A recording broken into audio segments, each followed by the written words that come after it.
अगर किसी की निंदा की तो वो दोष तुम में बहुतायत रूप से आ जाएगा। ये बात गांठ बांध लो। क्यों अपने को नष्ट करना चाहते हो? किसी की भी निंदा की, किसी भी बात की अहम बुद्धि करके, वही तुम्हें भ्रष्ट कर देगा। वही बहुत जोर की वृत्ति आपके अंदर दोष की आ जाएगी। इसलिए नो श्रणवन, किसी की भी निंदा कभी भी मत सुनो, तत्काल अंगुली कान में डाल। बहुत बड़ी हानि है इससे। ये 100 बार तो श्लोक आए होंगे ऐसे जिनमें वर्णन किया। नो श्रणवन, ये आप सत्संगी हैं, अपने ऊपर आप कृपा करें, कभी किसी की भी निंदा। अरे बहुत विचित्र बात है, निंदा की तो बात जाने दो। अगर भजन करते हो, हल्का शब्द निकल जाएगा तो भजन में विक्षेप पड़ जाएगा। हल्का शब्द हो गया तो भजन में विक्षेप पड़ जाएगा। ये हम देखते हैं। शब्द में त्रुटि हो गई तो भजन में, फिर ये लोग जो बड़े बड़े अपराध करते हैं, भगवान जाने इनकी क्या गति होगी। कैसा इनका हृदय है कि ये मुस्कुरा रहे हैं अपराध करके। हल्का वचन निकल जाए जो सम्मान पूर्वक है लेकिन उनके यथायोग्य नहीं है, तो उसमें भजन में अंतर पड़ जाए। नो श्रणवन, एकदम आदेश कर रहे हैं, किसी की कहीं भी निंदा है जो कान में उंगली डालो। इसीलिए जीवन भर एक सूत्र रहा है, असंग। किसी से दोस्ती नहीं रही, क्योंकि जब अपनापन होगा तो खड़े होकर बात करेगा, एक की प्रशंसा करेगा, एक की निंदा करेगा। किसी से भी जरा सी प्रियता से बात कर दो, फंस गए। सेवक जी महाराज बहुत सावधानी से कह रहे हैं, तब सुख हरिवंश गुण नाम रसना रटत और बहुवचन अति दुख दानी।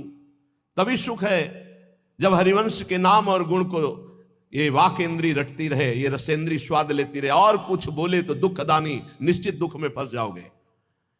नो श्रणवन, बिल्कुल ये नियम ले लेना चाहिए किसी की निंदा। और निंदा सुनने में मन बहुत राजी रहता है, अच्छा, और बहुत हर्षित होकर जैसे उसको राजपद मिलने जा रहा हो, ऐसे पूरे एकाग्रता। ऐसा ना वेदांत का सिद्धांत सुनेगा, ना भक्ति का सुनेगा, ना भगवान की महिमा। निंदा हो रही है तो खसक के और नजदीक पहुंच जाएगा। पुनः बोलो, हम सुना नहीं, और अच्छा ऐसा हुआ, और आगे क्या, पूरा रसास्वादन उसमें डूबे चले जा रहे हो। ये नहीं पता कि ये हमारे सारे पुण्य नष्ट करके नरक का रास्ता बन रहा है। नो श्रणवन नैव ग्रहणन, सुनाई पड़ गया तो स्वीकार ही नहीं करना कि वो दोषी है। नहीं नहीं, भगवान जिसको जैसे चला रहे हैं चल रहे, पूरी सृष्टि उन्हीं के चलाए चल रही। यंत्रारूढ़ानी मम माया, नहीं नहीं, मुझे तो भगवान की दिव्य लीलाओं में जाना है, माया जनित लीलाओं के गुण दोष नहीं देखने। ना सुनना है और ना ग्रहण करना। ग्रहण करना होता है कि वास्तविक ऐसा ही है, हाँ अरे वो तो ऐसा। अब जिंदगी भर जब उसकी बात आएगी तो पहले वो दोष हो जाएगा।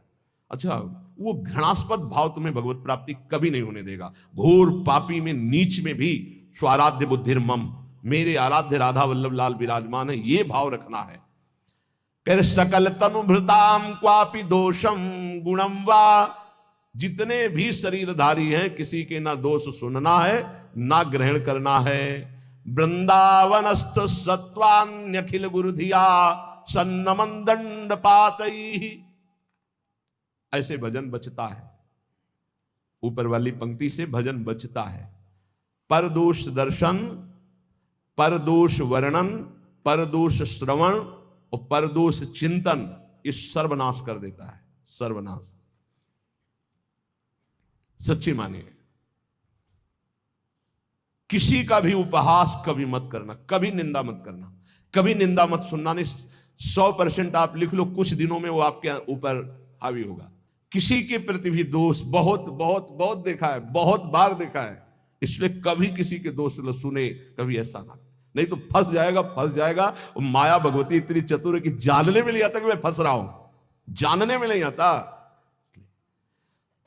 और वृंदावन में तो कभी भूलकर किसी के प्रति दोष न करे, क्योंकि लाडली जी ने पसंद किया, उसको रखा है, तो फिर हमें दोष करने की क्या सामर्थ्य है। जब लाडली जो मुझ जैसे नीच को वृंदावन में रखे तो उसको वृंदावन में रखे, तो हमारा अधिकार कैसे जब हम अपने को देखते हैं तो हम बड़े अधिकारी थोड़ी है वृंदावन वास के। हम पर जब कृपा हुई तो उन पर भी कृपा हुई, तो जब उन पर कृपा होगी पूरी तो वो भी महात्मा बन जाएंगे। हम दोष दर्शन क्यों करें।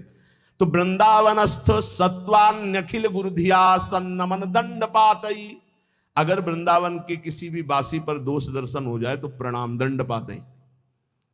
वो जाने या न जाने दूर से प्रणाम कर, हे प्रभु मेरे से गलती हो गई, क्षमा करो प्रभु, मैं आपकी महिमा को नहीं जानता। ऐसा पक्का समझ लो, नहीं भजन क्षीण हो जाएगा, भजन नष्ट हो जाएगा।